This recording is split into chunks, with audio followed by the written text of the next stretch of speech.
Good afternoon, everyone. I'm Chief Eric Gandy of the Clearwater Police Department. We're here this afternoon to provide you some updates on last night's tragic boating crash. We're also here to clear up some misinformation that's been floating around online related to the crash. As most of you already know, one person died and 10 others were injured around 8:40 last night when a recreational boat slammed into the back of the Clearwater Ferry. The ferry was filled with 45 passengers and crew and was on the way back from Clearwater Beach. Even before the first responders arrived on scene, we knew we were dealing with a major situation. Our 911 call takers could hear what they described as horrific screaming in the background. Dozens of police officers and firefighters rushed to the scene. Representatives of other agencies, including the Pinellas County Sheriff's Office, FWC, and the Coast Guard were involved. It was a team effort in this tragic situation. Early on, the Clearwater Fire Department declared it a mass casualty event. Chief Tedesco will talk a little bit more about that later, but we had 1 fatality, 6 trauma alerts, and 10 total injuries. Victims were taken to hospitals in Clearwater, St. Pete, and even Tampa. Our thoughts go out to the families of those who were on board the ferry last night, particularly to the children and the family of the gentleman who died. It should also be noted that the efforts of a ferry crew member likely saved lives last night. I want to be clear about one thing. The ferry didn't strike a sandbar, as has been reported earlier. The ferry was struck from behind by a vessel that left the scene prior to the arrival of law enforcement. I'm going to play for you a video of the crash, and it will depict the point of impact. It's lengthy, but we're not going to show much of it. It's enough to suffice that we'll show a few seconds of this video that will give you some perspective on how this crash occurred. Go ahead and play that, please.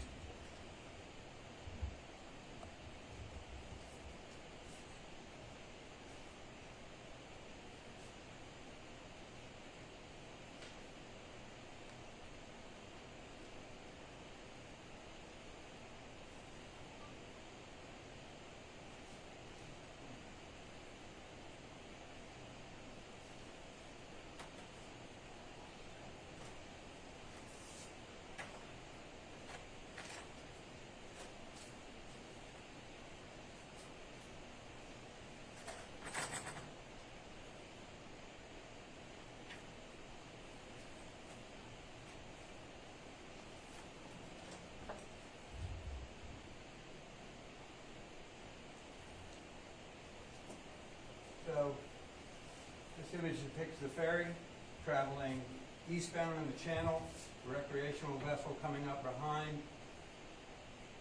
and there's the point of impact where it looks to me that overrode nearly 3/4 of the ferry. So that vessel left after the crash. Pinellas County Sheriff's deputies located about 3.5 miles south by the Bel Air Causeway. The operator and the passengers were on board that vessel. So FWC is handling the crash investigation. The United States Coast Guard is handling the administrative investigation involving a U.S. Coast Guard inspected vessel, which the ferry is. So Major Evan Lakowski from FWC is here with us, along with the Clearwater Fire and Rescue EMS Chief Tony Tedesco. I'm going to turn it over to EMS Chief Tedesco first, and he can talk a little bit about what they encountered and his personnel encountered upon arriving at the scene and why they declared it a mass casualty event. Chief Tedesco. Good afternoon. My name is Tony Tedesco, T-O-N-Y-T-E-D-E-S-C-O. I am the EMS Chief for the City of Clearwater and Acting Deputy Chief for the City of Clearwater Fire and Rescue. Yesterday we did respond to this mass casualty incident, and upon arrival our crews were inundated with a great deal of victims and patients, all coming aboard basically the mouth of the Memorial Causeway Bridge. A great many patients. Now, what is a mass casualty? A mass casualty is when we have more victims than we do resources to be able to handle the victims that are on scene. And that's what we had. We actually entered into a level 1 mass casualty. We pulled as many ambulances and transport rescues as we possibly can. We ended up with, as Chief Gandy said, 10 patients when it was all said and done. We had a multitude of other patients as well that were thankfully uninjured. We did have one deceased that was aboard the Coast Guard boat. And so our top priority in situations like that are obviously we needed to find very quickly the most injured, of which, like we said, we took many who were we call trauma alerts. They were sent to trauma facilities via 2 helicopters, an ambulance, and also a critical care transport unit. And again, when we're looking at that kind of an incident, we're looking for our most critical. And it was a little bit challenging because we had great Good Samaritans who were bringing people in. So you can imagine being on scene with only a few personnel and being inundated with probably 30, 40 people at a time coming towards you at all ends of that basin on all different boats as people were being, taken by Good Samaritan boats, and us having to have to sift through that. Definitely a challenge. We overcame, and we did what we needed to do. And so, there you have it.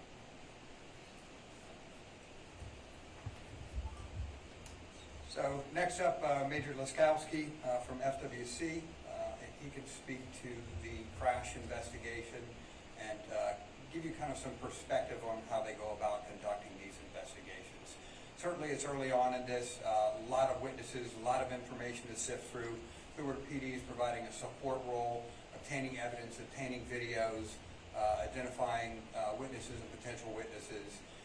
So we've worked well and collaborated together on many things over the years since we implemented a Marine unit, but I think it's important for you to hear from them on everything that they have to do to conduct one of these investigations. It's much different than a garden variety crash on a surface street. Major. Thank you, Chief. Major Evan Laskowski with the Florida Fish and Wildlife Conservation Commission, and that's EVANLASKOWSKI.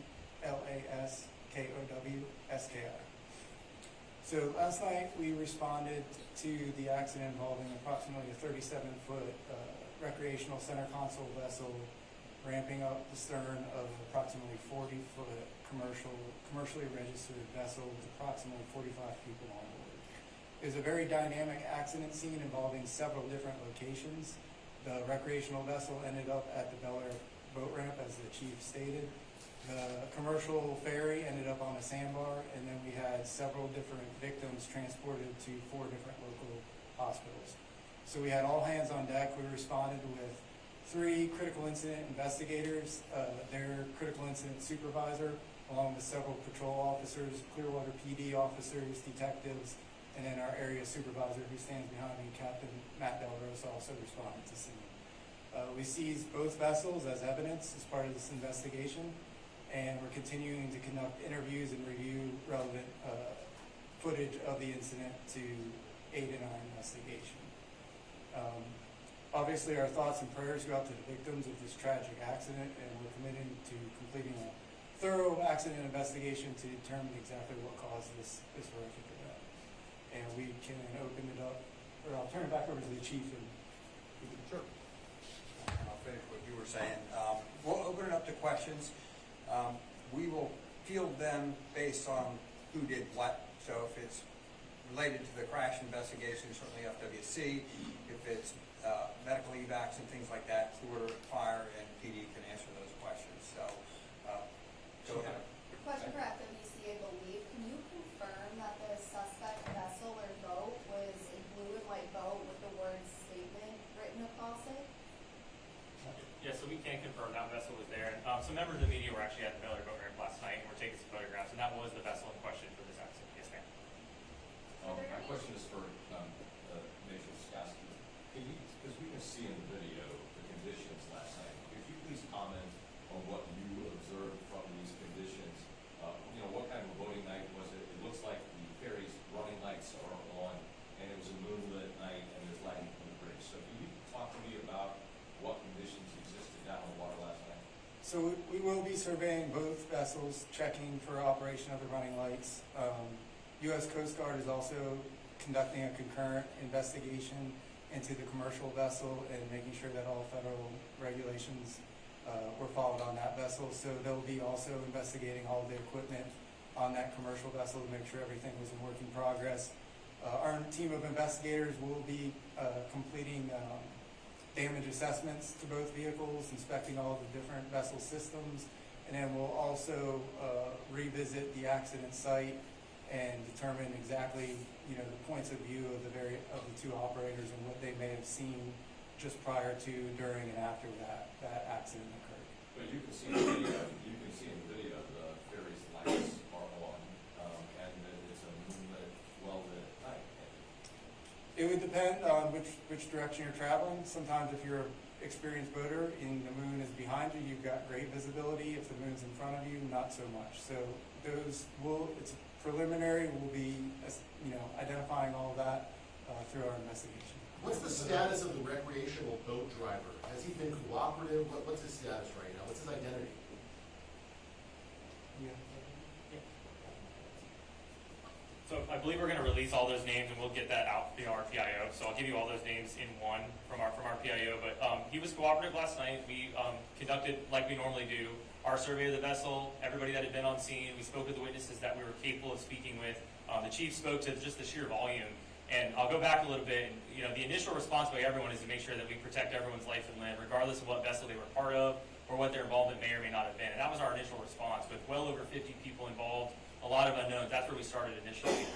Once we were able to file back from that, we were able to try and piece apart which persons belonged with which vessels, and began our survey of those accidents. And the chief mentioned it as well. Vessel accident investigation is very different than vehicle accident investigation. You're dealing with a dynamic environment. Tides and winds shift everything around. Things don't tend to sit in exactly the same place, and it just takes a long process to work all the way through that. As well as, unlike metal, fiberglass and other things tends to kind of bend and have some resiliency. So it takes a larger survey. We use a lot of LiDAR equipment and a bunch of laser guided stuff to really map damage and put things back together. And that's sometimes what will delay these investigations a little bit. It seems like it should be pretty easy to put one thing together with something else, but it's really not as simple as laying things over each other. You really got to figure out what was pre-existing. If anyone's owned a boat, unfortunately they bump against docks and things like that. It happens. So every scratch may be valid or it may not based on the accident that occurred. And how do you corroborate those things with it? And further than that, just again, in the discussion of boating accidents, you have a number of factors with this accident specifically. The blue and white vessel is a larger vessel. Fiberglass, again, in size and weight is much larger than the vessel that it ends up striking. The vessel it does end up striking has a much lower freeboard. It sits lower to the water, and those dynamics can kind of cause some of those ramping effects. There's a lot of buoyancy that's in play, and that can also cause things to both land and separate at the same time. So you get a lot of factors in there, and that can lead to injury and everything else in between. So if that answers your question, again, we'll put out all those names specifically, but that's sort of the investigation in a whole. Did So you say the boat captain was driver? cooperative, but my understanding is at the scene that several witnesses told me that he declined a field sobriety test or a breathalyzer. Is that accurate? So that is not accurate. So the captain voluntarily submitted to a breathalyzer, and there was no alcohol determined in that breathalyzer sample. It read 000 based on the certified breath test that was given to the intoxilizer. Is anyone in custody? No one's currently in custody at this time. Can you confirm someone on that recreational boat called 911 and did it remain at the scene for some time? So we're still working through the volume of 911 calls that came through, which boats they were in. The call takers here at Clearwater did a fantastic job, but we're obviously under a large amount of duress with the number of people, the volume of noise that was going on in the background. So I can't state exactly which vessels made which phone calls. So would it be considered a hit and run then, or what? If he stayed for? Is it considered a hit and run, or what is it considered? What do you guys consider? So we're currently working with the state attorney's office to make sure that we fit whatever legal definitions for hit and run should or shouldn't be based on the circumstances that persisted that evening. There was another scene at Seminole Boat Ramp where another individual was detained. Was that related, and if so, how? I'm not aware of anyone being detained at Seminole Boat Ramp. I know Seminole Boat Ramp was the staging point for all the EMS units, and the large majority of the patients were brought there, triage, and the chief could speak to that as how they triage them. But I don't know of anyone being detained at that boat ramp, at least from our standpoint. And if Clearwater detained anyone there, they can speak to that. County Sheriff's Office didn't. I believe I saw one of the work folks on scene. Yeah, so the only investigative efforts we took in terms of that was at the Bel Air boat ramp, as we discussed. So we assisted the PD and the fire department at Seminole with the victims that were there. Sorry, have you seen, I know Chief Gandy said that the boat overrode the ferry about 3/4 of the way. Have you seen something like this happen before? Can you talk about the severity of this? Unfortunately, these accidents happen all over the state. This isn't the first. I hope it's the last. I don't know that it will be, but unfortunately, they do occur. I saw the damage to both vessels extensively last night, and that video depicts it very accurately. There was definitely a point where both those boats were fully entangled, and a large amount of damage resulted to the ferry boat as a result of that entanglement. Are you able to say the ages of the victims? Was there any children involved in those injuries, adults? Can you talk about that a little bit more? So all the victims that we had identified were all adults. I believe there were some children on the vessel itself. Like I said, we'll release that full list. That we don't need to read out all those names, but we'll release that full list to you guys today via RPIO. Did any of the victims fall in the water, and how deep is that water? I'm not sure if anyone went overboard. Again, it's a dynamic case with how many people were on the vessel itself. Everyone other than the one decedent was able to survive the incident itself. I know some people also got themselves off the boat. Once the crash occurred, the vessel ended up in some shallower water right there on the sandbar, which I think is where that story was coming from for that vessel being aground. It did end up aground post the event, and a lot of people were able to get themselves off the boat in pretty shallow water and walk to either other Good Sams that were able to take them away or responding vessels that were able to get them back to shore safely. Any One witness estimate on told me how that, fast? one witness told me that they saw the blue and white vessel pushing the ferry towards the sandbar. Do you know anything about that? I don't know anything about that. Again, the chief talked about the longer version of this video. There is many more minutes that we're going to diagnose in there to try and figure out what was going on. And back to the question about 911 calls, we're going to try and build that timeline back and see who was making what phone calls at what time. And again, that's the complexity of an event of this magnitude, as well as when it involves boats like this. Again, every piece of evidence tries to float away. We were dealing with a late night, and again, a lot of people to deal with. But bottom line, if you hit a boat and you call 911, you should remain until law enforcement. Should you ever leave before law enforcement arrives, or? We would always recommend that if someone's involved in an accident, you remain on scene, you render aid that you can, you call all the local authorities that you can, and do everything you can in that moment. And we're committed. If a hit and run occurred here and people were injured, people were heavily influenced by this event, we're committed to working those charges all the way through. Again, we've already engaged in discussions. We have a strong working relationship with the Pinellas County State Attorney's Office, and we're working through whatever those charges may be. And to the fullest extent of the law, we will prosecute any crime that is discovered. Any estimate of how fast the recreational boat was moving at the time of the crash? So difficult to make speed estimates. Cameras are a challenge there as well. So we'll work through that once we do our crash investigation. We actually can use kind of the way the fiberglass breaks and the way that things kind of come together, similar to what's done on the road. And we'll get a speed. It's just hard to make that estimate now. You can see from that video and make your own estimate, but we'll get a good number once our investigation's Do you complete. know how fast that wake zone area is? Is that a wake zone area? So where they were in currently would have been no restriction on speed other than safe operation, but there's no slow speed or minimum wake applied to that area. They were quickly approaching one, but where they were was not slow speed or minimum wake. Can you at least release the name of the operator of the blue and white vessel that we saw at LLS? Yes, we'll release all of that. Like I said, I'd rather just let all that go out as one big piece from RPIO. Just to clarify, is it correct to say that the boat did not stay at the crash scene, but it's not determined yet whether it's being investigated as an actual hit and run? It is safe to say that, yeah. There's evidence that shows that the vessel did remain there for a period of time and then ultimately ended up at the Bel Air boat ramp, separate from the accident location. That is an accurate description of what occurred. Question for Chief Tedesco. I think when you talk about mass casualty events and how you guys handle them, can you just speak to a little bit what the FWC was talking about, but can you just speak to the difficulty in responding to these situations when you're dealing with nighttime, you're not even on ground, you're in the water, all of that? Yeah, absolutely. When our crews first arrived, they found themselves in the water themselves, trying to rescue people out of the water as well. On top of that, they were trying to figure out who was the most wounded. On top of that, we had an incident command system that was put into place by the district commander. Very well done, but we were trying to get as many resources as we could to this scene. There were many other calls going on at the county at the same time, quite truthfully, and we were basically robbing Peter to pay Paul in a way, trying to get as many resources as we could to our scene.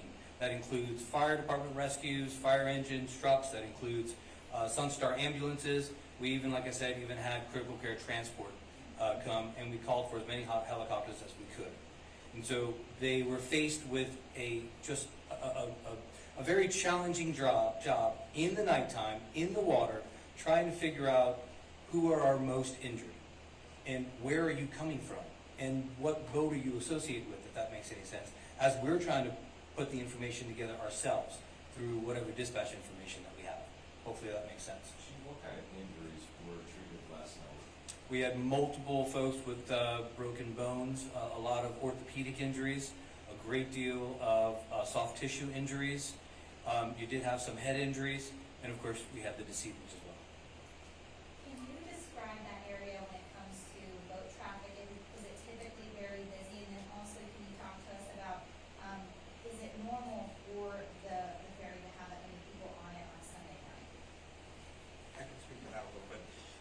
an exceptionally busy area. It's an intersection between the egress point from Clearwater Marina, where all the commercial operations occur, and the Intercoastal Waterway.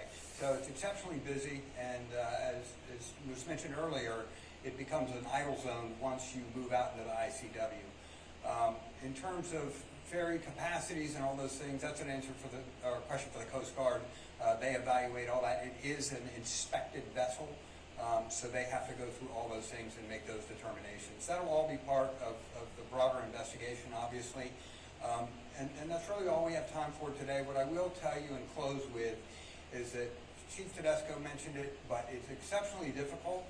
It's outstanding that so many separate entities in Good Samaritans come together to help, but communication becomes challenging when one victim is in a Coast Guard vessel, one is in a sheriff's vessel, one's in a Clearwater police vessel, 4 have walked to shore. We have family members showing up in vehicles. So I think in any kind of an event like this, that's probably the biggest challenge is coordinating your resources. And as Chief Tedesco mentioned, we try and establish a unified command early so that we can share those communication efforts and understand the big picture. Now, what changed with this a little bit is the other vessel is 3.5 miles away in another jurisdiction. So it complicates things immensely. So a lot of times, when we see you guys out in the field right after one of these things has occurred, it's exceptionally difficult to get our arms around it initially. And we're really focused on the well-being of our victims and making sure we preserve evidence. So thank you very much for coming. The second speaker from the FWC, sir, could you say and spell your first and last? My first name Matthew, M-A-T-T-H-E-W. Last name Dallarosa, D-A-L-L-A-R-O-S-A. Thank you. And then the person that was killed, was he on the ferry boat? Yeah. The person that was killed on the ferry boat? Okay, so- Yes, the person who died was on the ferry boat. In terms of the investigation, they'll determine location and all those things further on. But like I said, we have no more time for questions, but thank you.